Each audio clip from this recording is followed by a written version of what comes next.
Warning.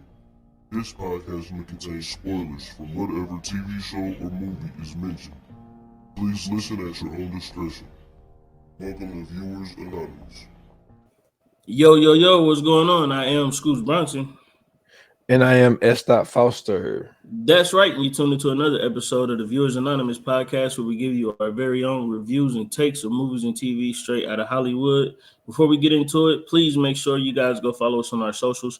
You can find us on X and IG at Viewer Non-Pod. You can follow us on Facebook at VA Pod Watch Group, on YouTube, Viewers Anonymous. Make sure to hit that like, share, and subscribe button. Also hit that notification bell so you can be alerted every time we drop an episode or any kind of content. And make sure you sign up for us, sign up with us on Patreon at patreon.com/Viewers Anonymous. You can become a Patreon member. We have a new episode that we dropped where we was just pretty much kicking the shit. This is our behind the scenes episode. So everything behind the scenes that we talk about, stuff that we don't get to talk about in our regular episodes, you can catch it all there. And last but not least, please, if you're listening to this podcast or watching this podcast on anything else other than Spotify, we need you to stop what you're doing, go to Spotify, hit that follow button, and then make sure you listen or watch us on the Spotify app, excuse me, or on your laptop, TV, whichever one you can. Just make sure you're hitting us up and listening to us and watching us on Spotify so we can get those numbers up. And now that that's out the way, what's up, my guy? Can't call it, man. Just trying to figure out this thing called life, man. Had to take a day off, you know what I'm saying? Get the kids get their teeth checked out, you know what I'm saying? Take it to the dentist, you know what I'm saying? Kind of good news, you know, one cavity each. It ain't too bad. Yeah. But my oldest got some wisdom teeth coming through, so they trying to pull the okie doke on him. But he was like, nah. Hey, what was so funny about it was like, so they talking to him while they still like, you know what I'm saying, messing around in his mouth and stuff. Yeah. And so the dentist was telling me, he was like, his wisdom teeth were starting to come in. He was like, you know, I can recommend you to an oral surgeon to get him out. So he still got his hands in his mouth. Mm-hmm. He started shaking his head and nope. He was like, nope. And so I thought that was funny. That was funny because he, even though he ain't never had no wisdom teeth taken out, it's like, how you even know that's something you don't want to do? But he's like, nah. He know that if it means taking out, that means there's some surgery going on. Yeah, so he was like, nah. So nah, man. So I just been chilling today, man, resting my body. I worked 6 days last week, so you know what I'm saying, had me a little day off in the middle of the week. So I'm just cooling, man. But how about you, man? How you feeling? Man, feeling great, man. It's been in the 60s for the last few days up here, man. So you know, can't complain about that. Finally got that sun shining. You know what I'm saying? No more snow, no more rain, and enjoying it. Can't complain. That's what's up, man. It hit 70, like look at it, like 74 down here today. Nice. So yeah, we almost there. We got about a couple more months. We almost there. Yeah. About I want to say about June, we'll be in there. Maybe maybe mid to late May. Yeah, you know what we gonna be at that time though. Oh, y'all gonna be on hell. Yeah. Yeah, hell will be up by that time for sure. Yeah, we're gonna be hitting them 90s around that time. Absolutely. Shit, summer get there fast. Oh yeah, definitely get here fast. Sometimes it skips spring, but yeah, for sure. Nah, we definitely get spring up here. Like right now, that's we at the beginning of spring. When it's like that here, oh man, this like fall weather, man. It's the best time of the year, dang near.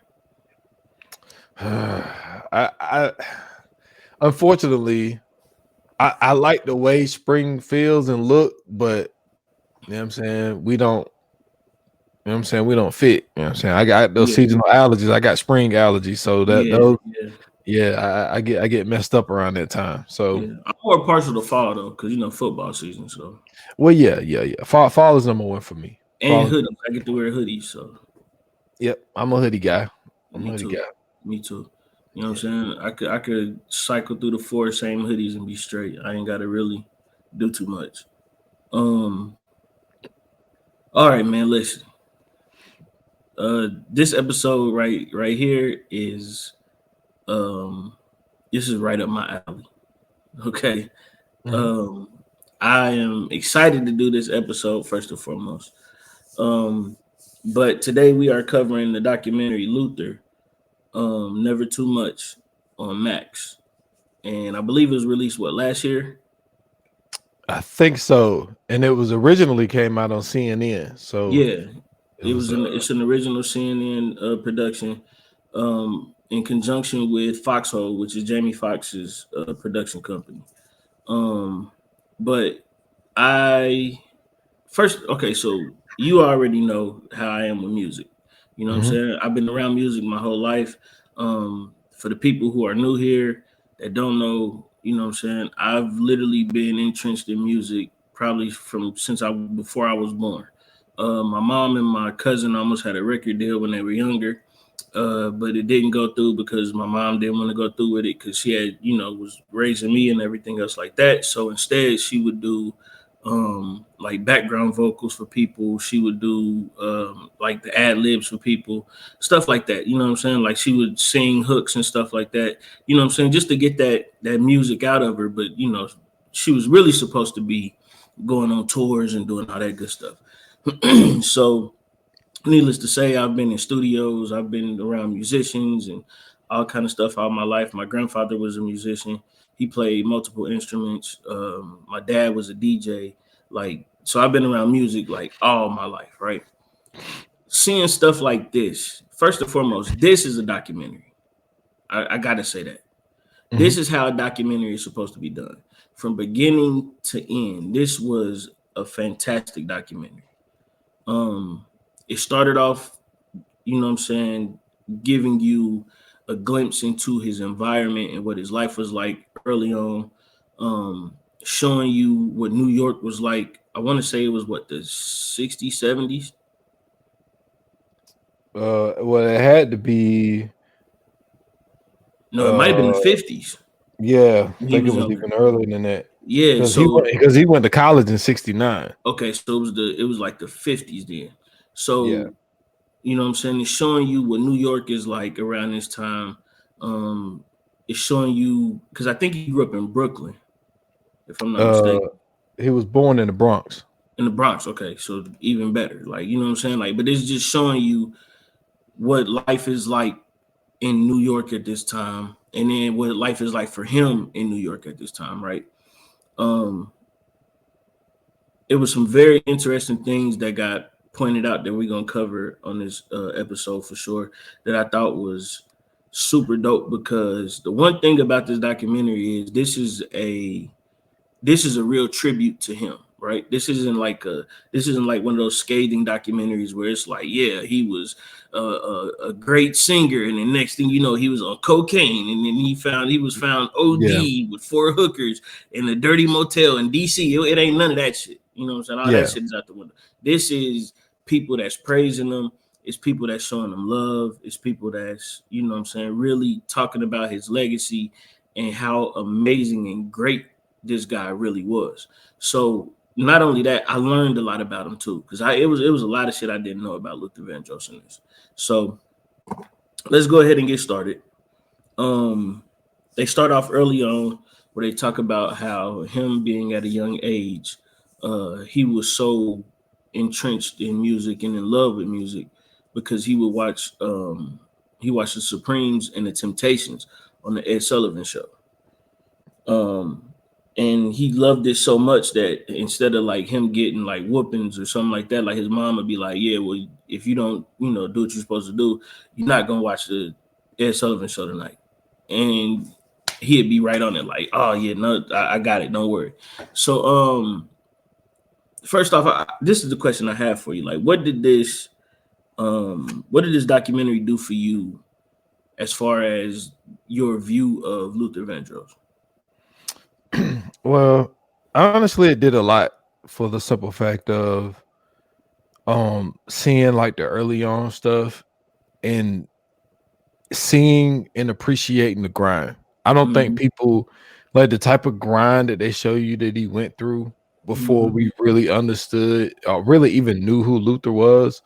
But also, like, personally, like, so do you remember? I think this was 2 years ago, I believe. So Rolling Stones, who really need to, I'm not gonna say they need to shut it down, because what Rolling Stones is good about doing is getting a conversation started, right? Every time.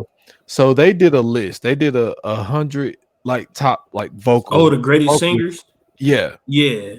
trash ass list, right? Yeah.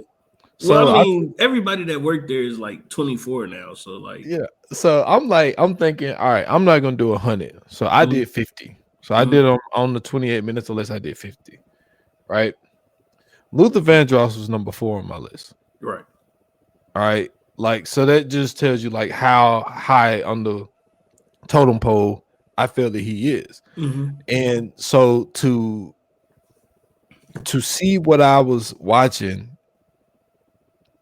like all play out the way that they played it out, to see that, you know, from him wanting to start a group with his friends and actually working for Listen to My Brother. It was a group that they, you know, when they worked at the Apollo and shit. And so like seeing those things, and also I wanted to piggyback off of something that you said. I know I'm kind of rambling here, but watching, so one thing that I thought was fascinating, and when you listen to him, you can see the origins of what I'm about to say. So he appreciated the Supremes, you know, mainly, you know, Diana Ross and Aretha Franklin. Right. And they were saying that he loved women vocalists because of like how they can melody their voice like to the beat and stuff. Yeah, but the key to it all though that he had that a lot of male singers at the time didn't have, that they pointed out too, was the range. Yeah. The fact that he can go from the highs to the lows, you know what I'm saying, the runs that he was able to do. Like I think like, especially if you listen now, a lot of the male singers now, they're starting to pattern themselves after the female vocalists as well. But at a time, it wasn't like that. You know what I'm saying? Like, it was simple to the point. You know what I'm saying? It wasn't a lot of extras put on it. Yeah, yeah. And like another thing, like I think that there are some, I was about to say actors, singers that have, I don't want it to sound crazy, but more feminine voices. Like, okay, right? They got more pitch voices, yeah. Like Raphael Sadiq was high on my list. I think he had more of a feminine voice. I think Lloyd, he was high on my list. It's not so much feminine, right? It's when it comes to singing, it's like it's that's why I keep saying pitch. It's pitch. So it's like it's, you know, for some singers, right? Even some female singers, they have a deeper voice than other singers do. For instance, like a Tony Braxton, T-Boz too. Yeah, T-Boz, Tony Braxton, those type singers, you wouldn't consider those, you know what I'm saying, higher pitched singers, or like you're saying, you wouldn't consider them feminine voices. But then you get somebody like I forgot what the dude's name from Earth, Wind, and Fire is, but he's singing Reasons, you know what I'm saying, in falsetto the whole time. Shit, I know his name too, and it's slipping my mind. But I'm just saying, like, you know what I'm saying, you got those guys who sing at, you know what I'm saying, a higher clip like that. Like, so yeah, it's really just all about pitch. And a lot of times, depending on the type of singer you are, you can kind of switch and go back and forth if you're good enough to do that. You know what I'm saying? Like, so some singers, they'll do that, and then other singers, they'll, you know what I'm saying, bring it back down. Yeah. But like, but the grind though, man. That's what really got me with the grind. Like I said, he was with a group called Listen My Brother, where they worked at Apollo, which he was able to, he was like, because he worked there, he was able to see all the shows. So he was naming all the people that he got to see live. And so his big break came from they were saying, yo, this movie, not movie. Why do I keep wanting to say movie? I guess because we mostly do movie shit. Yeah. So there's one like music producer was coming, and so they wanted them to do like a little private session for him. And so the dude loved it and was like, yo, we're doing this new show. It's a new idea. Which was yo, hey. When I seen that, bro, first thought, this is another, like I said, I learned so much about him, right? This was one of the things that to me made him even more iconic than what he is. Because to know that he had some involvement with this, especially now knowing what that show was made for, all of that, like everything that they were talking about makes sense. Yes. It makes a lot of sense. Now it does. And it didn't at the time. And I wasn't huge. Well, so basically the movie producer got, I still said movie. Yeah. The music producer guy was like, yo, we're doing this new thing. It's called Sesame Street. Mm-hmm. And so, like, you know, to help kids learn. So they're singing like these jingles to get kids to understand how to count, you know, alphabet, all that type of shit. Mm-hmm. And this is what was interesting about it. Well, okay, let's do the one part that you were saying, because I think you're talking about how the setup, and I don't think a lot of people know. I didn't know this till I watched this. The setup is Harlem. Yeah.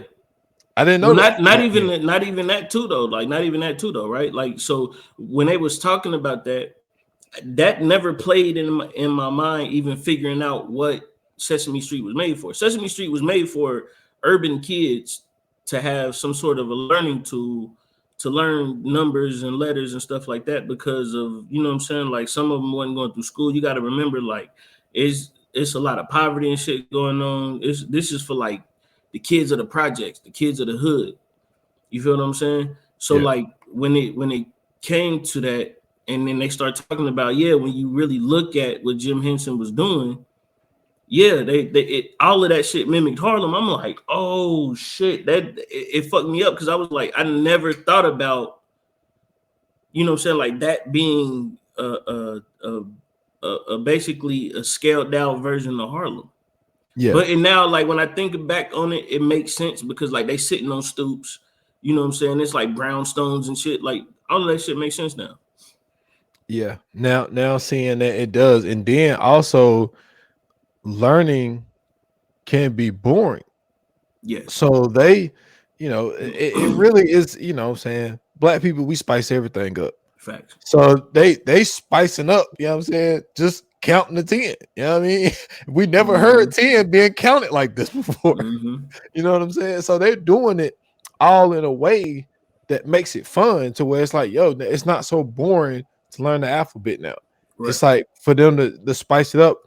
But his one light-skinned friend, the Puerto Rican guy, had a very interesting point, and this is something that followed him through his whole fucking career. And we'll get to, you know, the other stuff later, a little bit later in the pod. But he was like, even though like everyone knew he had like the best vocals in the whole thing, but because he was quote unquote fat and black, you know, on the darker side, because he was the darkest person there, he wasn't the person that was highlighted. Right. So he was more in the background for the simple fact of his appearance, which fucking still is an issue today. Yeah. Of something that's going on. And I think that also prohibited his growth even within this grind. Right. And I think that what happens with Luther is that not only this is why I think Luther bust through. I think he bust through because obviously, especially during that time, you had to have talent back then, because a lot of the singing is live. You had to do a lot of auditions and shit like that. Now you can just make a song on fucking SoundCloud, a whole bunch of voice, different things to alter your voice. SoundCloud no more now. You know what I'm saying? So it's like you had to have raw talent back then. It wasn't just the fact that he could sing; it was the fact that he could write, he could produce, he could, like, he was a vocal arranger. Yeah, vocal arranger. He did literally everything. Yeah. So that's why he, you know what I'm saying, broke through that barrier. But it was cool to see him on Sesame Street. But for him to apply for college and not even think he would get in, Right. Ended up getting in, so he ended up leaving the show in 1969 to go to college in Michigan. But what was crazy about that was he was like the dude, like he would call us all the time, checking in, like, "Hey, how's it going? What y'all working on?" All this type shit. And this is something that I know you would appreciate. So after he did a year, he was like, "Yo, I don't want dropped out." He said, "I don't want no plan Bs." Yeah. And he said, Who "I told the fuck my wants to mom." be at that school up there? Any school up there. Yeah. Who the fuck wants to be there? You know what I'm saying? I don't give a fuck if it ain't that school or not. Who cares? Who wants to be up there by that school? Nah, just talking shit. Nah, but what was so dope about this, and what to me, I ain't gonna lie, I was a tad bit confused. I ain't gonna lie, I was a tad bit confused about this, not plan, but decision that he was making was he was right next to Motown, and he grew up loving Motown. You know what I'm saying? And so I feel like if he'd have stayed there, maybe he would have got that break a little bit earlier.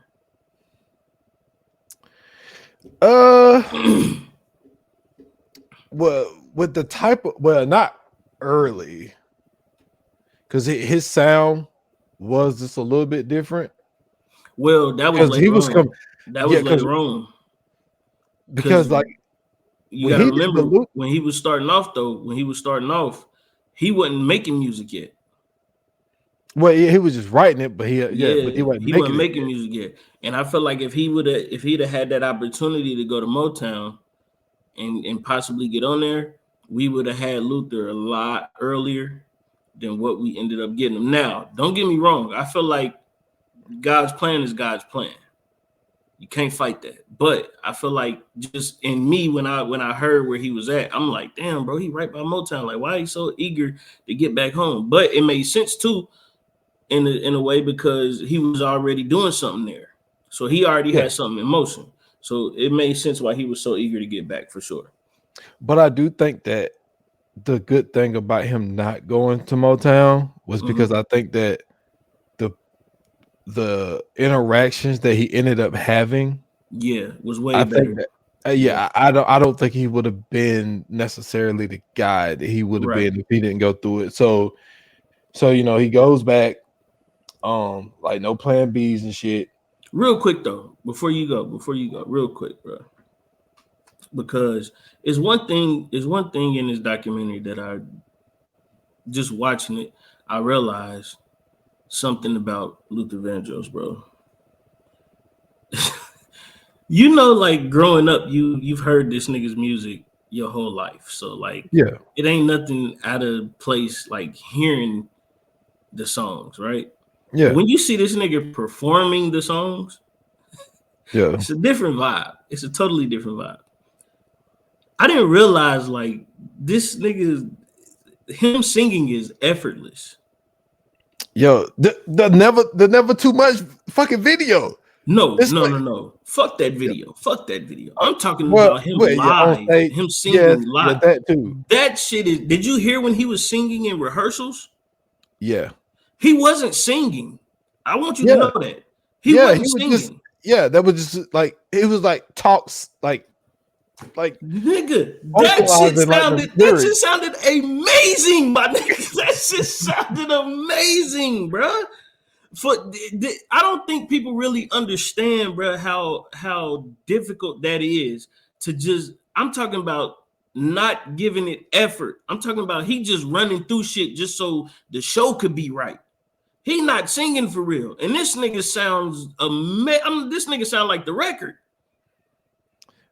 That's the thing about if y'all people would go back and watch old performances from old people, bro. Like, you know, like even in that little section where they was talking about the OJs, they was talking about the Spinners, they were talking about when you listen to those people live, they sound like the record. But but this nigga Luther was effortless. I'm talking about playing around. This nigga sound good. You know how some niggas are just joke around and they be singing and shit. You be like, man, this nigga ain't singing for real, man. Good play. No, this nigga was playing around and he still sounded amazing. This nigga still sound great, bro. I'm talking about if you just watch him, like even watching him perform, this nigga ain't doing too much of nothing.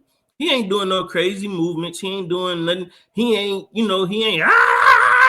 none of that. This nigga is just singing. And I'm talking about barely singing. It just looks so effortless when he did it, bro. I'm like, oh my God. I was really in awe watching this man sing, bro. I'm like, damn, I done heard I don't know how many Luther records over my lifetime. Countless Luther records, albums, all that shit, bro. We done heard it forever. But to really see him performing some of these records and like he barely breaking the sweat on some of these songs. Yeah, he's sweating because he's moving. He ain't sweating because he's singing. Yeah. You know what I'm saying? Like he like singing, he could just do that shit. Like when that nigga was on Oprah and he just hit a couple lines. The women in the crowd like, ah! I'm like, yeah, I get it. Yeah, I get it. I'd have been screaming too, because that nigga sounds amazing. That nigga sounds perfect, bro. That nigga had an angelic. What did John Riley tell fucking Will Ferrell? That nigga sounds like Jesus and Fergie mixed together, nigga. That motherfucker was amazing, bro. I'm sorry. This nigga Luther Vandross, bro, that nigga had it, man. Goodness gracious. Yes, he definitely had it. And the thing with his mom accepting the whole little no plan B thing was because his dad was a singer. Right. His dad died when he was 8. So, he didn't really get to see too much from him. And see, that's what I meant when I said like this is how a doc is supposed to be made, right? Because even going back to one of the interviews they showed early on when they were like, yo, did you grow up poor? He was like, I mean, nah, not really. When you grow up in a house of love, you feel what I'm saying? Like you don't even realize you growing up poor. Like we was well fed, we had everything that we wanted, we got toys on Christmas. You know what I'm saying? Like we was straight. My mom made sure we was good. So for him to come up that way and not even realize that he may have been living in poverty and didn't know it. You know what I'm saying? Yeah. Like that was one of those things that I appreciated because like for the first time you hear a story about one of these icons that we have who is not, it ain't based off some fucking trauma. It's just, yo, this guy really loved music. And not only did he love music, like he lived music. The fact that he was just so good at it was just undeniable. Where his mom, he telling his mom about to quit college and she like, I get it. Go ahead. Like, I figured this was going to be the thing. I'm with you 100%. Go do your thing. And he ended up becoming one of the greatest to ever do it. Oh, man, hands down. And so then, around about 1974, you know what I'm saying, David Bowie being the visionary that he is. And he was hot as fish grease. Yeah, especially at that time. This motherfucker started singing background. And then not only was he went to go get that group. Yeah. And like David Bowie was like, yo, like no, like this dude, there's something special about this guy. So not only he's like, yo, I don't want you to just sing background for me. I want you to arrange my music and write some of my music. Now, when you hear, and this is one of my things, and this is going to be something I'm gonna keep bringing up, is the fact that I ain't got nothing against David Bowie. You know what I'm saying? Nothing against him. Vocally, can't touch Luther. But no, not at all. But 10-foot pole.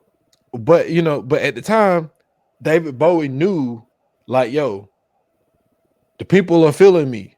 So you just attach yourself to me, it's gonna lift you up. And this is what I appreciate about David Bowie, because see, there are some people who uses black people to basically like sell records, look cooler, or whatever the case may be, right?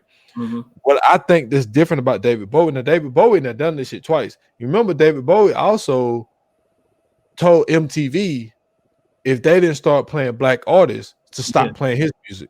Right. So David Bowie was about his shit. No, for sure. But what was cool about David Bowie was when he took them on tour with him, he would have him go out there and do a 30-minute set. Mm-hmm. And Luther was like, man, these people booing me. He was like, man, they yelling for David Bowie and all this type of stuff. And so he said, so one time when he walked off stage, he went up to David and was like, yo, like, if you're trying to murder me, man, like, just do it. He was like, he said, which the way you got to look at it is they're hearing your music. Right. You know what I'm saying? This is part of that grind that I was talking about earlier, where he is trying to get lifted up and see, and that's what you need sometimes, because David was opening him up to an audience that he didn't have yet. So opening up for somebody that was as big as he was, like you said, hot as fish grease, these people are coming to see him, but you're getting the opportunity for them to hear you and your music first, and then you go back and you start doing the background stuff. So I thought that, like I said, I had no fucking idea about any of this shit. Yeah, me either. I did the not fact know. that listen, bro, the fact that this nigga wrote for David Bowie, Aretha Franklin, and Dionne Warwick, who, by the way, let me tell you something. This is the first time I ever seen Dionne Warwick young. She could have got it. Definitely could have got it. I get it now. I get it. I see the vision. Because my introduction to Dionne Warwick was the Psychic Friends Network. I don't know how everybody else got introduced to Dionne Warwick, but when I first seen Dionne Warwick, she was on infomercials telling niggas to call in so they could get a reading.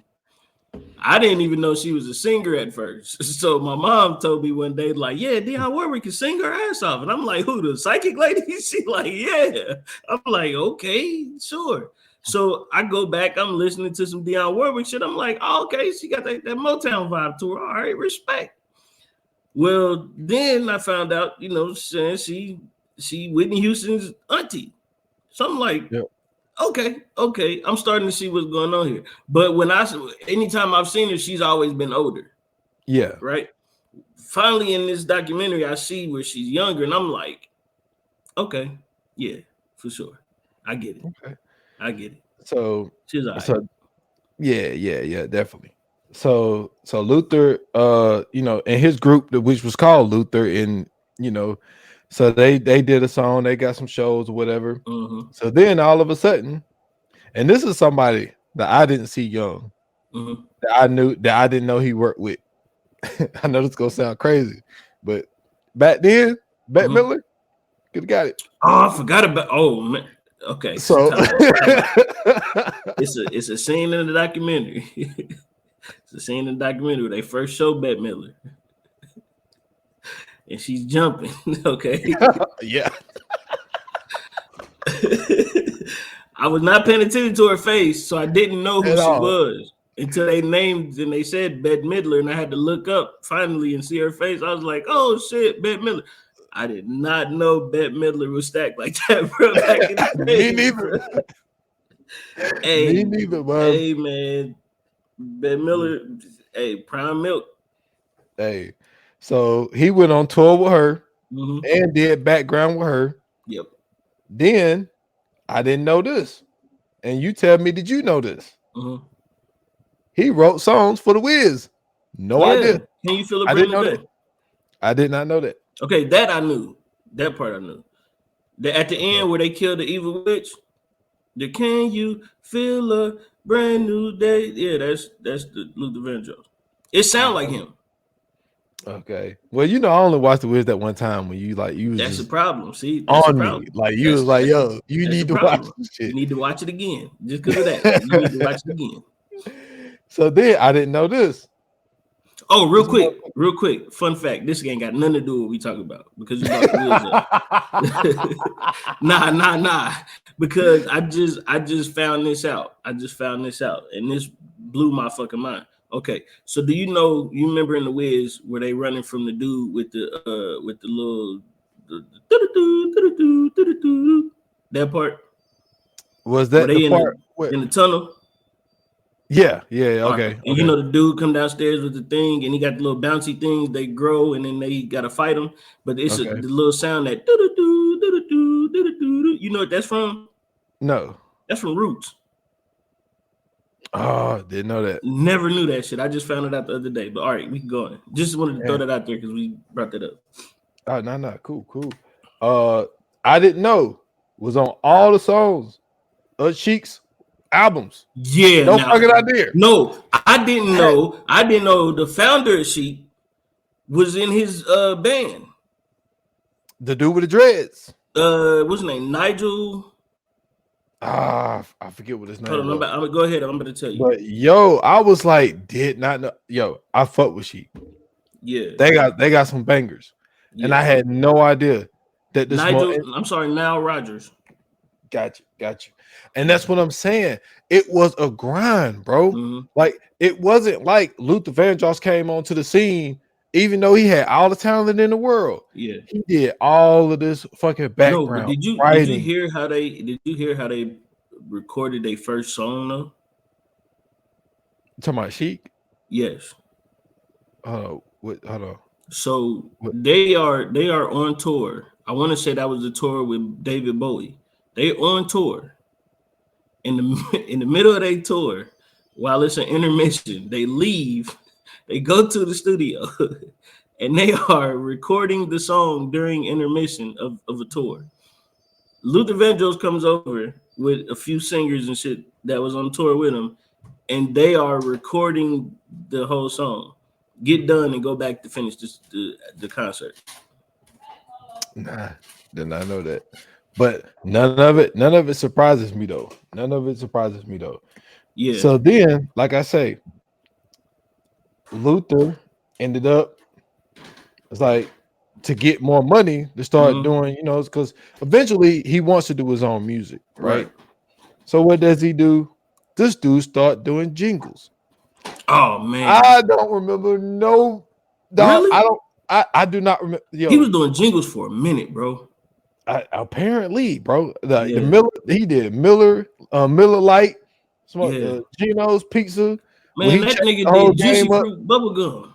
Yo, crazy, bro. I was like, man, and they were saying he was making more money on the damn jingles than doing background and shit with all these people. You know that's why on the Jamie Foxx show he ended up doing jingles on the show. No, I didn't know that. I didn't know that's why he did it. Yeah, that's a tribute to Luther Vandross. That's what's up. What's up.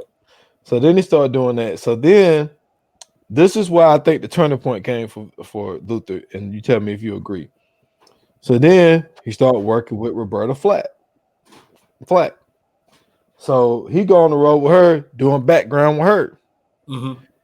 She finally says, like, yo, now it's not that David Bowie didn't do it, because like I said, David Bowie gave him 30 minutes before the show. Yeah, he helped him. He helped him craft, like he helped him with his craft for sure. Yeah, he definitely did. Yeah. But I think what now, and I like the way how they did it, because they showed him talking about it and then her talking about it. So he was like, Roberta fired me. Yeah. And she was like, Luther like to say I fired him. She said, I didn't fire him. I just kind of pushed him to like, yo, you got this desire to do your own music. And I feel like, and even she knew, you're getting too comfortable doing background for people. Because he was doing it for a long time. They called that man the #1 background singer in New York, bro. Come on, New York. He had to be the world. Like, I'm just saying, no, because a lot of the work he was doing was in New York. I'm just saying, you know how hard that is, bro, to be named as like the #1 background vocalist. That's tough. Yeah, that's wild. That's tough, bro. I don't know anybody as of recent that they call that. Not that, but I remember I remember when I first found out, and I did not know this, that Jasmine Sullivan did some background for Alicia Keys. Had no idea. I think she did it for Erykah Badu too. She might have did. I just know about the Alicia Keys joint. And I'm like, Jasmine Sullivan, another one of them ones, man. She another one of them I'm talking about vocal gymnast. Yeah, I had Jasmine probably in that 11 to 20 slot. She was in there. Yeah, that's not a bad spot. So I think that's when that turning point came for Luther, where it's like, all right, like I really need to do this shit. So he goes in. Yo, can you imagine? Now, I'm not saying that. Do you think So his demo song Mhm. is fucking Never Too Much. Is that the greatest just demo song? You Like, got it, bro. yo, that's crazy. Think about this. This is R&B. This is soul music, R&B soul at the time. Because at the time, R&B and soul was packaged together. This is what year is it? This is 80 Let me see. mid to late 80s. So it's somewhere in there. It got to be mid to late 80s because I know it's a song from the 80s. Let me see. 81. No, Never Too Much came out in Early 81. 80s. God. Yeah. Yeah. So Never Too okay. Much. So this is the thing, right? This dude is a product of Motown, of soul music. And Motown and soul are two different things for people who like, what are you talking about? Motown and soul are two different things. Motown is like a more blues version of doo-wop, but it's Motown, right? And then it's soul music, and then disco comes in. Don't forget about that. This is where disco is ushering in. Disco is like the hot thing at the time. This is what Diana Ross and Donna Summer and all them is starting to. Aretha Franklin is getting into it. Patti LaBelle is into it. Like everybody is in this. This is a disco record if you listen to it. Yeah. But it's not disco. It's R&B. That's what the, you know what I'm saying? Like even the fact that when he helped Chic do La Freak, that's a disco record. Yeah. So for him to take this and to put that together, this is my favorite part of it all. And this is why I love music from like the 80s on back. This is how you know this guy's a genius. He goes to get what's the one guy's name that's his best friend that he grew up with? I forgot his name. He goes to get him, right? And he's like, "Yo, ride to the studio with me real quick. I want to put this demo together." So his friend like, "Right, all right, let's go, let's do it." So they go. He put it together. They got all the musicians in there. First off, it's already tough because this is a time when the musicians are recording inside the studio with the artist. So you got to be on point with everything you do with this, right? Ain't none of this stuff digital. All of this is analog. All of this is tape and everything else. So you gotta be on point with this. He goes, "All right, I want you to go boom, boom, boom, boom, boom, boom, boom, boom, boom, boom, boom." And then the dude pick it up. He like, "All right, this is a little weird, but all right, let's do it." He said, "Now I want you to go," and then you go, and now he got the beat. He had all this in his head. This ain't nothing written down. This ain't no, I'm going to the studio to listen to some beats and then I'm gonna make a song. No, he has all of this. He has the song in his head already. He already done wrote down the lyrics. He's telling them what to do to make the instrumental. And then he comes in. "I can't love myself. I don't want nobody else to," bruh, hard, bruh. You know how crazy that is for you to already have the music in your head and then be able to tell people what each musician, look, I want you to do this. I want you to do, bro. It's a scene in Ray where they performing at like a little shot house or like a little nightclub or whatever, and they get done, and you know they all leaving or whatever, and they walking off stage, and the promoter dude, come back like, "Hey Ray, they still want you to perform, man." And so everybody, they like, "We ain't got nothing else to perform. We done performed everything." Ray Charles like, "Man, all right, I got something for him. Let's go." He go back, and all he tell them is, "Just follow me." And this nigga go doom doom doom doom doom, and he playing the melody on the piano, and they come in and start playing with him, right? And this nigga starts singing "Hit the Road Jack" out of nowhere. Yep. This nigga makes up "Hit the Road Jack" on the fly at a club, and now it's a hit. Like that is different type of talent, bro. So for him to have this already in his head, like this gonna be my first song, he don't know if it's gonna be a hit. He don't even care. He like, this is what I want my music to sound like. Go in there, tell everybody what to do, come in, and you get never too much, bro. Is crazy. No, but this the crazy part. And before I get to the crazy part, if y'all are tired of expensive energy drinks that give y'all little to no results, then W Energy, you hear me? W Energy got you covered with a selection of energy drinks or hydration mix with a variety of different choices, right? So I got my cup still. I'm on still not strawberry lemonade. Watermelon lemonade is what I'm on today. So great tasting flavors, no jitters, no crash, zero sugar, zero filters, just clean energy. That's right. And you said you on watermelon lemonade. I'm still on blue raspberry energy. You know what I'm saying? Got to kick it up a notch, man. But with ingredients like coffee fruit extract and B vitamins, W is the best choice of energy or hydration.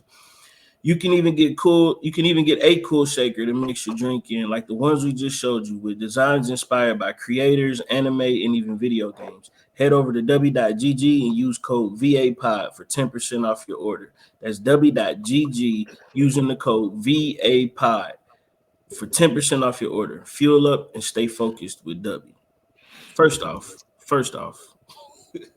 hey. Boy, when I tell you threw that motherfucker off the backboard and just dunked that, bro. I totally forgot. I'm so hype about this Luther Vandross documentary. I forgot. When I tell you, bro, this nigga, I'm talking about Tracy McGrady style. Took it behind the back, crossed it through his legs, threw it off the backboard, and dunked that mug in there. That was perfection, brother. Man, I tried my best, man. You did a hell of a job. You did a hell of a job. So, thank you. So what's crazy is, so he put out Never Too Much. Yes. All these people turned them down. Yes. And this goes back to what I was saying earlier. You know what I'm saying? Dark, a little chubby. They like, yo, you know, I think it was because it wasn't like quote unquote like a sex appeal to him. So these regular labels. And you also got to remember, bro, this is something that this not like nothing nobody's ever heard before. They don't know how this is gonna get off because it sounds like disco, but it's not disco. But exactly. it got a R&B vibe to it, but it's not R&B for real. So you know what I'm saying? At that time, those genres had a specific sound that when you heard it, you knew what it was. Like I said, if you listen to, you know what I'm saying, Diana Ross at the time, if you're listening to Chic at the time, if you listen to Donna Summers at the time, you know that that's disco, right? But on the same flip side, if you listen to Diana Ross at first, she was turning, you know, she could turn into R&B. Aretha Franklin was R&B. You had all of these songs that had a certain sound to them, and this one was just a mesh, a perfect mesh of both of those. So they didn't know really where to place this. So I mean, I understand why they probably didn't want to put their hands on, especially with somebody like CBS at the time who was still doing the doo-wop and Motown shit. And I think the other one was what, Arista? Was it Arista? I forget who turned it down, but he ended up signing with it was J Records, wasn't it? I think so. I think it was J Records. And when he signed though, that bad boy hit the billboards though. Oh, it was gonna hit the billboards regardless. Once he signed, it was gonna hit the billboards regardless. So now he's hitting his stride. 4 albums, all of them go platinum. Hold on, wait, time out, because we can't leave this because you mentioned it earlier. The video. Now we can get to the video. Yeah, okay. Dude. I've never seen anybody look like there's no like, you know how some people like they neck, like it's veins popping out their necks, their eyes squinting, nothing. They making like ugly faces. Like this nigga is having fun the whole video. He's having fun the whole video. Yeah, they lips be like turned to the side or something. It's none of that. None of that. He in the tracksuit. This nigga got the headphones on. He in the studio. He just two-stepping the whole time. You know what I'm saying? It's crazy. I've never seen a singer sound that good, effortlessly, with no facial expression. That's what I'm saying. Effortless, bro. It looked like he's talking. Yes, like, that's what he looked like. He looked like he just talking. That's what I'm saying. It's effortless. Yo, I've never seen nothing like that before. By the way, 80s videos, trash. Well, of course they was, Yeah, man. trash. They had to be. Yeah. This nigga's whole video is in the studio. And then it's Hey, it just was like, cheap though. no, for sure. But I'm saying his whole video is in the studio, and then it's just like screenshots of just like random shit in New York. Shit that don't got nothing to do with the video whatsoever. Hey, I don't But it's blame a him. fire video, though. I gotta give him credit. It was a fire video. When you ain't got the budget, you gotta do what you gotta do. Man, when you can sing like that, it don't even matter. Yeah, that You know what I'm saying? So now, like I said, 4 albums, all platinum. So now he's starting to get a name for himself. You know what I'm saying? The actual Luther Vandross name. So then he had a shot come at him. You know what I'm saying? Eddie Murphy. Say, man, this Kentucky Fried Chicken emo. Shit, Luther big Kentucky Fried Chicken eating nigga. Yo, you want to talk about funny? And I love his sense of humor. Yeah. And I think there's something else that made Luther great that I did not know. I did not know he had this type of sense of humor where he's like, all right. So he look at the guest list. Oh, Eddie Murphy coming tonight. Like, yeah, we gotta do something special. This motherfucker gets a big thing that look like a bucket of KFC chicken, rolls this shit out on the stage, and sings the KFC jingle at the time. Yes. Nigga, you know how tough that is. Hey, very petty man. Very petty man. Yes. He did this a couple times. Very petty man. Yeah, but I bet you KFC didn't capitalize though. They didn't capitalize on it. They fucked that up. Hey, fuck KFC, bro. They kept trying to give us the Colonel. Fuck that nigga, man. Put Luther Vandross in this jingle so we can watch some chicken, nigga. Oh man, but nah, I thought that was cool, man. How they did that, but what I wasn't. Now the thing was, he was really big on wanting to win the Grammy. Yes, right.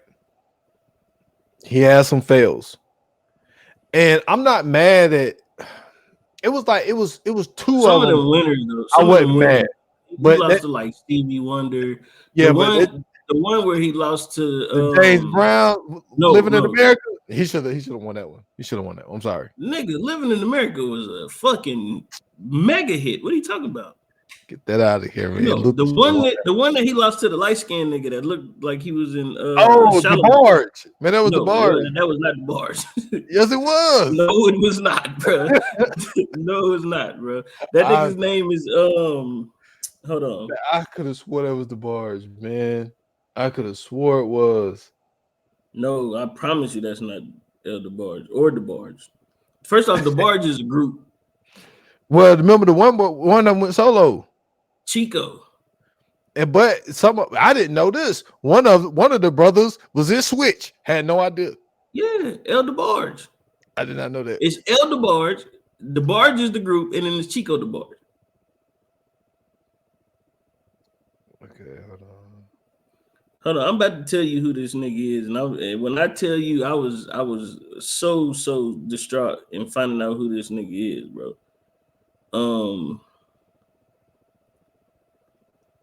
Okay, let me see. Why are they not showing it? There you go. No, man. Why are they just bringing up 1991 when he lost to Tony Braxton? Hey, another one I'm not mad at. He lost to some major players, bro. Okay, hold on. Okay, so never too much.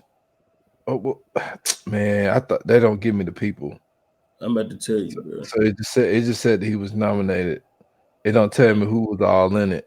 Terrence Trent D'Arby, that's that nigga name. Let me tell you something, bro. Terrence Trent D'Arby, I know this nigga got a few hits, but nah, bro. When I seen that nigga step up on that stage,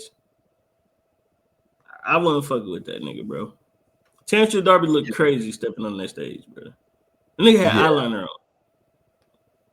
He looked like he was in Shalimar. Ha! That nigga look crazy. Stupid. So he finally got a win. Finally got a win, in which was 1991. no, was it 91? It was 91 for Here and Now was 91. I believe so. Yo, that's crazy if that was 91. Unless I'm tripping. Yeah, his first Grammy was 1991.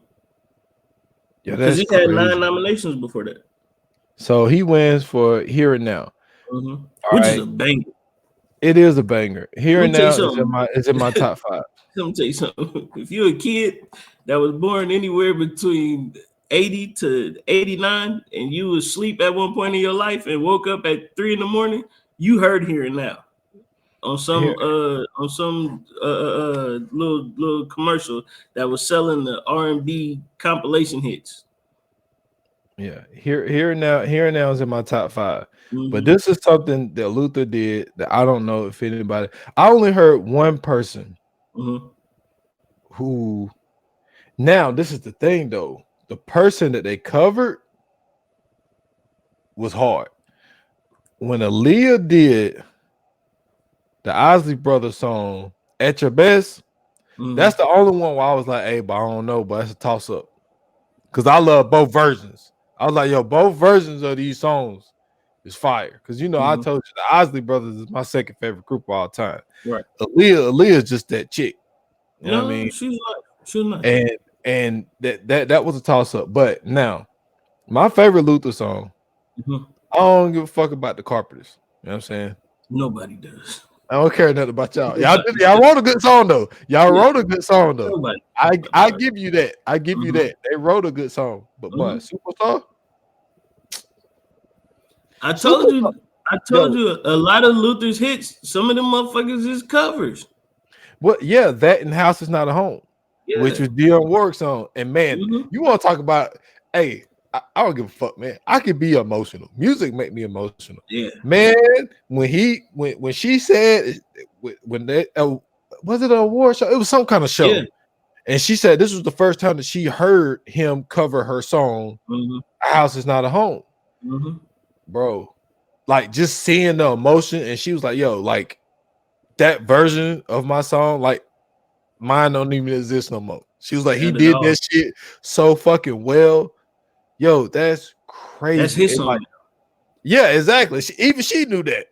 She was crying in the crowd, but she was like, yeah. Shit, Patti LaBelle stole. I mean, not Patti. Who stole? What's her name? Song? Dolly Parton song. Whitney Houston. Whitney Houston. Yeah. Well, she didn't steal it.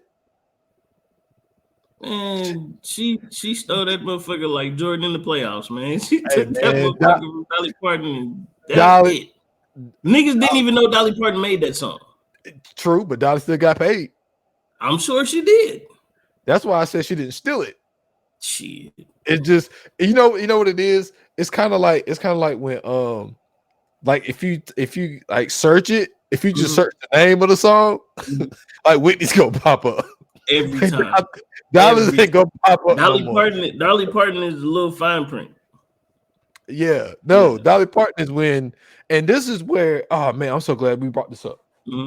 So the one lady that used to sing backup for Luther was saying that Luther was really big on wanting to crossover, like wanting to get that crossover record, which I didn't understand it until she really broke it down. When she was like, you can go into a record store, and she was like, you wouldn't find any black artists. She said, then you got to walk all the way to the back. She said, you smell rats and all this type of shit and mildew. And she was like, that's where you will find the black records. Right. So she was like, so Luther whole thing was crossing over just for the simple fact of like his stuff just be more easier accessible.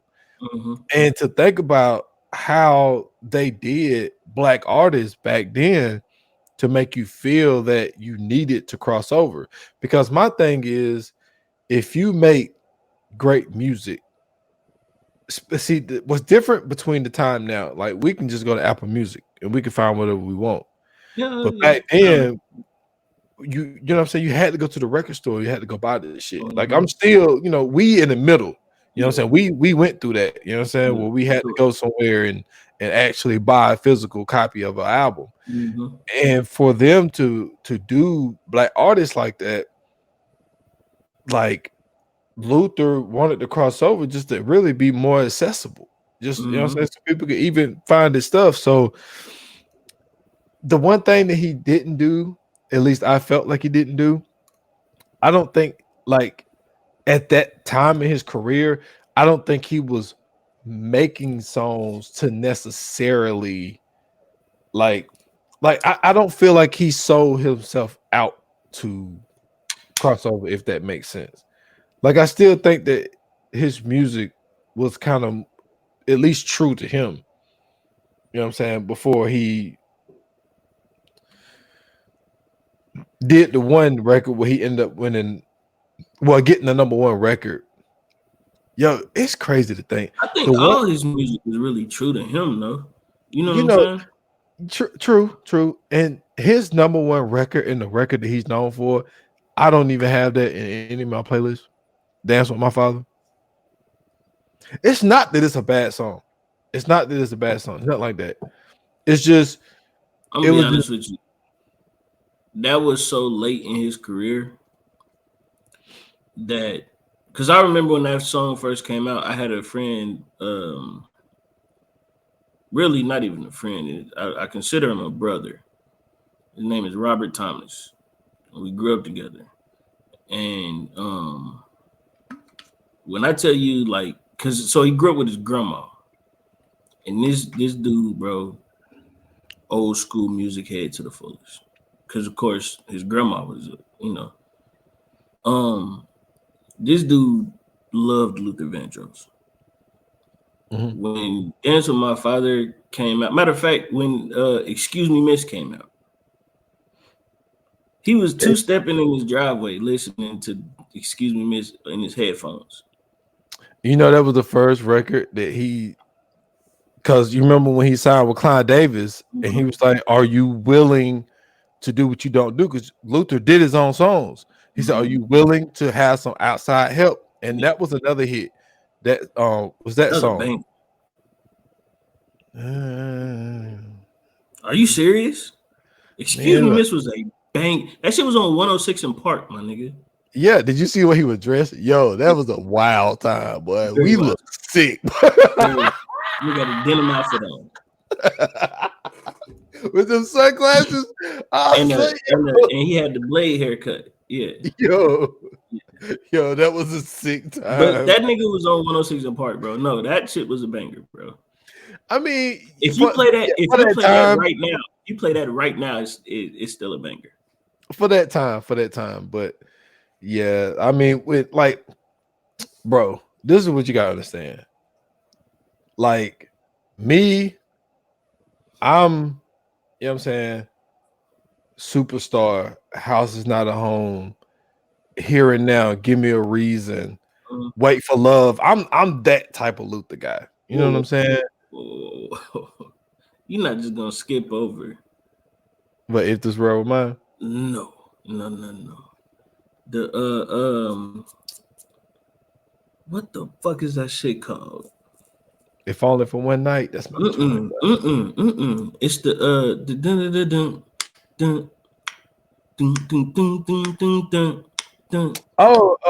I know you're talking about I know you're talking about A Bad Boy. Oh my god, I something. I know you're talking about. Ah man, what's the name of it though? I'm about to find it, bro. I know what you're talking about though. Man, when I tell you, bro, that shit right there is Dance Tonight. Is it Dance Tonight? Hey, yeah. Man, what? Yeah. Hey, bro. I was driving and that shit came on. I forgot all about that song. I was driving, that shit came on, bro. I was like, yo, this motherfucker was a banger. Man, you crazy, bro. Dance Tonight is up there. You can't but see, that also goes back to why I say, like, first off, it's subjective. But like I said, I like the slower stuff. Because that's just, I'm saying, that was just my mode. You know what I'm saying? I just always been more into like slower music. Yeah. And but nah, man, Luther, man. Oh, okay. What? Okay. What?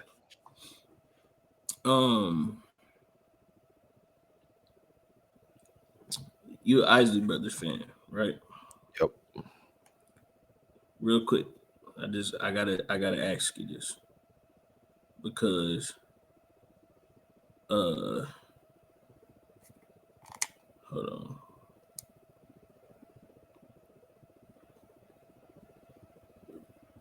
I gotta find it first. Okay. Make sure. Okay.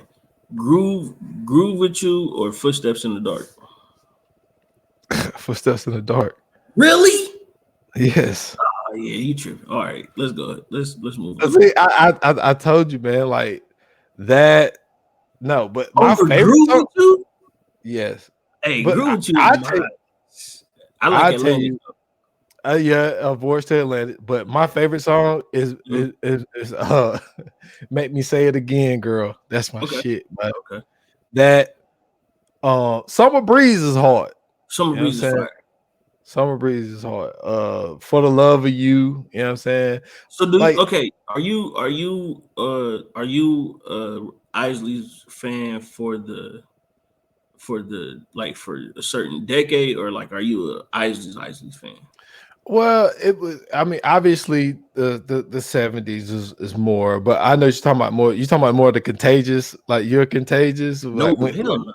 I ain't Oh, talking about none of so that. you ain't even fuck, you ain't fuck with the later version I of them. did, but that ain't the Isleys. That's Ronald Yeah, Isley. I'm talking about the Isleys when there's a band, a group. I'm talking about yeah, like the like Motown doo-wop type shit. yeah. Yeah, that this old heart of mine. Talk about a That's banger. Hey, that's a that good one. they had one. They had one. Yeah, that was a good one. That was They a good had one. one. But man, that was just such a great time for music, though. Yes, Because it I was. mean, Yes, you it had was. the Ozzy That's why I Brothers. said that's my favorite time, bro. The fact that they were in the studio with the band, bro. Yeah, Man, hey, I wish I could be in a recording session like that, bro. Just hearing that shit just off rip, that's different. yeah, That's a yeah, different vibe. yeah. Them, fucking who am I thinking of? Frankie Beverly and Yeah, Mays. It'd yeah. have been cool to be in there with them. The Earth, Wind, and Fire, bro. Oh man, hey, I'd pay whatever. I'd pay On whatever to man, see in that section. Any come of them, on. any of them. I just want to hear. I just want to hear him recording Reasons. The instrumentation on Reasons is nuts. I look facts, but when they come to Earth, Wind, and Fire, bro, I love Reasons. That's my I favorite love Earth, Reasons, Wind, and Fire song of all time. but I would say if I had to say favorite, I would probably go not As the World Turns. What the fuck that song was called? As one. No, son of a bitch. Damn. Well, I mean the song is sad as shit now, and I can't. Here we go. The Way of the World. Oh yeah, Where the World is The Way Fire. of the World. But Keep Your Head to the Sky. Oh, Yeah, man. banger. But you know what another song is, bro. I play this every summer just driving. The Commodore Zoom. Zoom. Oh, Zoom is the hey. Hey Zoom hard. man, you talking about in somebody being in a bag? Sheesh. Yeah. Hey, they did their thing on that, bro. The OJs, you know what I'm saying? Fire. Yep. Yeah, all them like 60s, 70s joints, bro. And the Man, Dramatics. yeah, bro. They was Untouchable. hard. Untouchable, bro. Man. Yeah. I'm telling you, it was a different time, Have man. you ever heard a song called "Life Is Like a Baseball Game"? Mm-mm. It's a song by oh man, who sings this?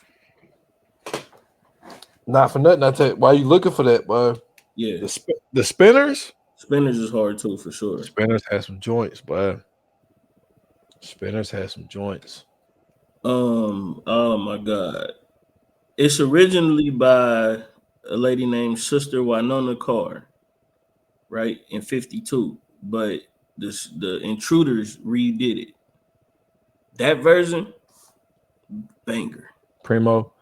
Yeah, Hey, for sure. not for nothing. I just watched it the other day. Sly Lives, Sly and the Family Stones. Mhm. Has some joints. What bro. is that on? It's on Hulu. Okay. All right. Yeah, I watched I gotta it. check that out. I watched it a couple of days ago. Didn't know a lot. I didn't know a lot of this stuff about Sly. I only knew a little bit about Sly from that the other documentary that because Questlove did this one too. Yeah. Questlove did that Summer of Soul. Yeah. About that banger. one. The concert. Yeah. So that was the only stuff I knew. Now I've heard his music before, but didn't know that it was him. I've heard Everyday People, and If You Want Me to Stay, and if I I want to take you higher. I just didn't know who it was. I just you would just hear it from here and there. But yeah, not for nothing. Sly and the Family Stones. Oh yeah. Fire. Oh yeah. But I mean, like that's man, I could go down the list, bro. Like nigga, the Bee Gees, bro. Yeah, the Bee Gees is hard. Hey, not for nothing. Emotions. Hey, Hall and Oates, boy. Oh, don't play with me with Hall and Oates. Hey, boy, do not play with me with Hall and Oates, nigga. Hey, Sarah Smile. Yeah, Sarah Smile. Come on, man. Don't play with me, bro. Don't. Come on, Rich Girl. Don't play with me, bro. I can do this all day, bro. Hall and Oates is my niggas. Hey, I was listening to Hall and Oates in high school, bro, and the Young Guns. Okay, you remember the Young Guns? Yeah. Okay, so the Young Guns came out, and on their debut album, they had a song called "Rich Girl" with Joel Santana, and me and my brother listening to it because we Rockefeller fanatics. So anything Rockefeller dropped, we was listening to it. So the Young Guns dropped, we listening to it, and all you hear is she's a rich girl and she's gone too far because it don't matter. Bro, I went crazy. I said no. I said ain't no way they just did. Bro, I was so hyped when I heard that shit, bro. But yeah, that's my shit, bro. Hall and Oates is them my niggas, man. Yeah. I can't go for that banger. You know what I'm saying? Yeah. Man Eater was hard. Man. That was in like that was a weird song for them, it felt like though. Like that felt like some shit Wham would make. Yeah, I can see that. But I fucked with them for making that though. That shit was hard. Yeah. Nah, but this is that was a time, man. It was a time that we won't get back. Facts. But I ain't gonna lie though. Back to the Grammy conversation. Like I said, a lot of those losses that he was taking it didn't feel like, you know what I'm saying? Like it would be like a major loss. Like if you look at the people he like lost to, besides Terrence Trent D'Arby, like them wasn't bad losses. Nah, not at all. Not at all. Some heavy hitting categories. If you think about even that time period, man, it had to be hard to be in those Grammy rooms. Bro, he was nominated with Stevie Wonder, bro. I mean, it was just like that time, and it was so much talent, bro. Mm-hmm. You want to know who else was out during that time? Who? Heat Wave, bro. Oh, yep. He was out during the whole funk era too. Yeah. So I'm saying like all of that would have been tough. You had oh man, hell Teddy Pendergrass was with in the Blue Notes, something in the Blue Notes. Melvin in the Blue Notes. Yeah. Mm-hmm. Like, you know what I'm saying? They was around that time. Michael Jackson was around in that time. Prince was out at that time. Whitney Houston was out at that time. Nigga. Whitney Houston? Yep. Hey, but you want to know, This real quick. It's they showed it at the beginning, but they didn't get into it. But it's Whitney Houston, Luther Vandross, Patti LaBelle, and I forgot. I forgot who else was on stage, and they all on stage singing, right? And Whitney going crazy. She doing her thing. And that nigga Luther looked at her like, okay. And this nigga just turned his head, bro. Just started singing. And he shut all that shit down, bro. He shut all that shit down, bro. I wanted them to show more of that, but yo, man, him and Whitney, hey, bro.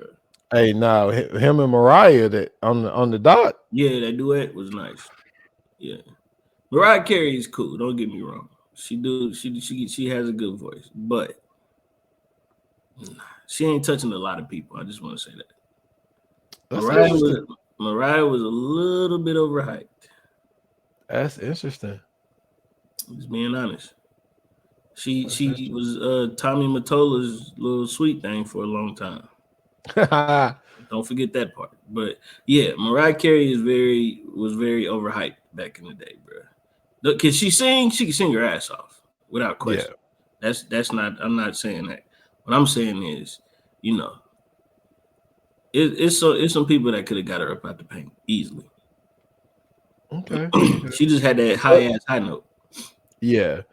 And just a few, just to, you know what I'm saying, before we close out, just like, because I remember, and this might not have been on the documentary, or it might have would have been, but they were saying that, you know what I'm saying, Luther's music kind of opened up the door for people like Confunction, the SOS band, the Gap band, and like shit like that. Because like he was just, because like I said, Luther would do those slow songs like Superstar, but he'll also do something like Give Me a Reason, you know what I'm saying, which was more in that lane. Like Give Me a Reason was more in that lane of Never Too Much. You know what I'm saying?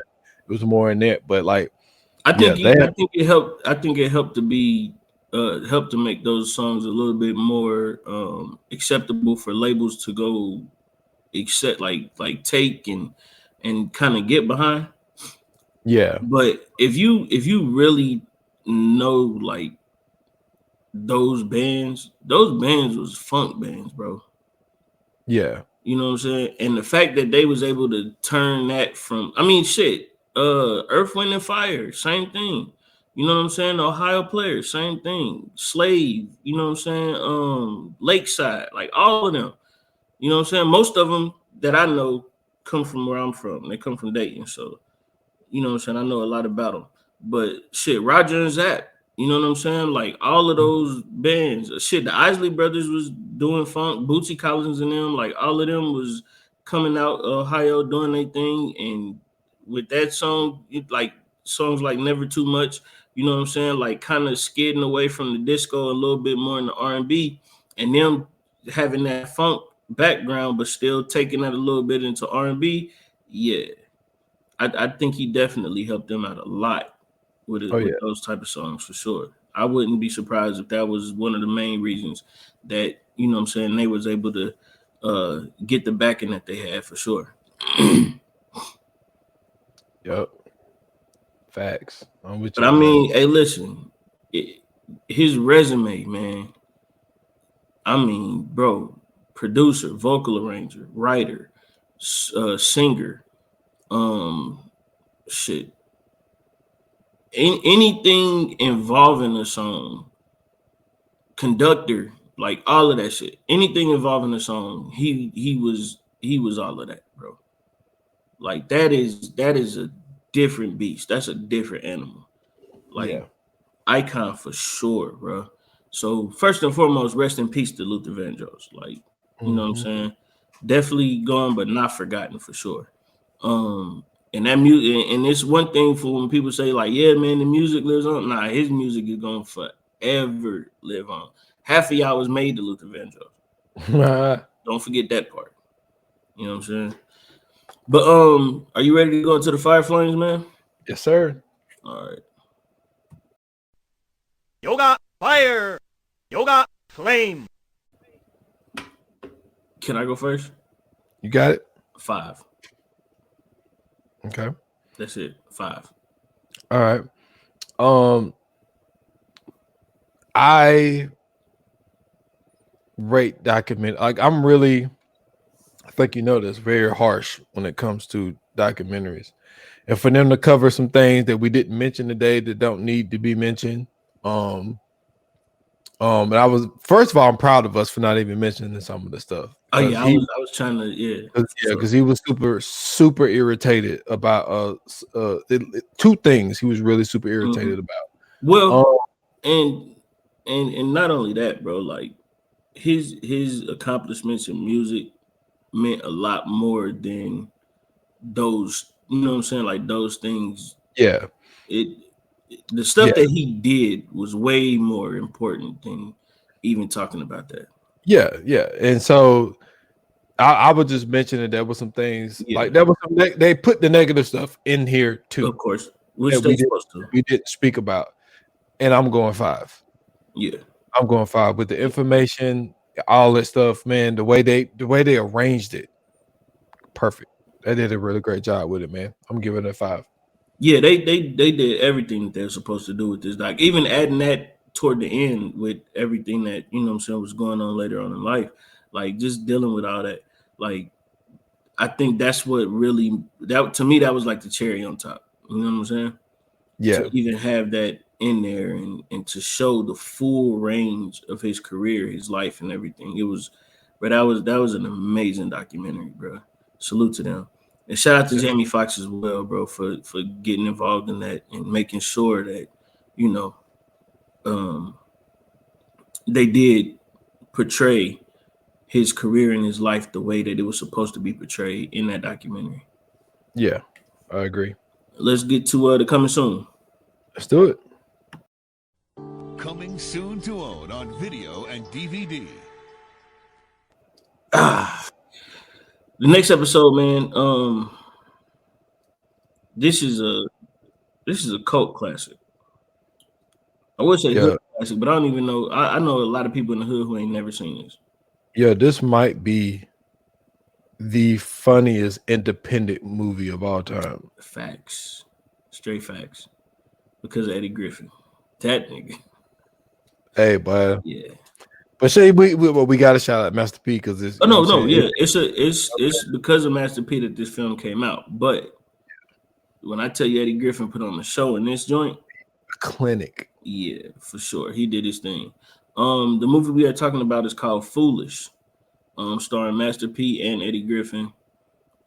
If you haven't seen this film, honestly, I don't even know where to find this at. Dude, it's a yeah. I hope we don't get flagged for this. No, I watched the whole thing on YouTube.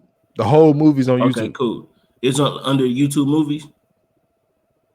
And I just searched it, and it just popped up the whole movie. Yeah. So if you guys can go to YouTube, search Foolish, and search Foolish movie, and I'm sure you'll be able to find it.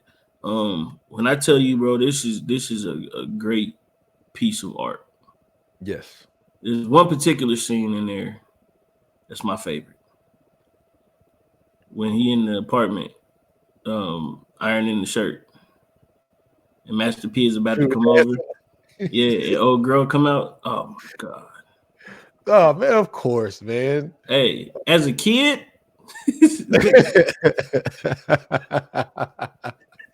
yo, that shit was. I was like, golly. No, that just. I just want to let you know. I watched this when I was like 12. I think I was young as fuck watching this, bro. So I'm not even sure I was supposed to be watching that shit, but I watched this at a very young age. This was a great movie. My mom had this on VHS. That's how old this movie is. But you want to know the wild part about it, and we'll go. Like the type of comedy that he was doing on stage. Yeah, it's like the same shit that like Dave is doing now. But that's always been Eddie Griffin's. If you've ever seen Eddie Griffin do stand up, that's always been what Eddie Griffin did. If you ever go back and watch any of Eddie Griffin's old stand up, that's what that is. I promise you, it's in that same vein.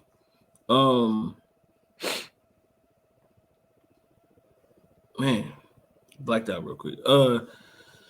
So, like I said, man, you guys go check that out. That way, next episode, you know what I'm saying, you can keep up with us. If you are listening to this, please be sure to drop a comment. If you are watching this on YouTube, if you are listening to this on Spotify, you can still drop a comment. You know what I'm saying? Drop a comment and let us know how we did. Shout out to BP2444 for dropping a comment last time on the I want to say it was the Gorge episode. He dropped some fire emojis for the comments, so salute to him. Thank you guys for listening. Thank you guys for tuning in. Thank you guys for watching. As always, your support is greatly appreciated. Without you, there could be no us. And until the next time, like they say in Hollywood, that's a wrap. Cut.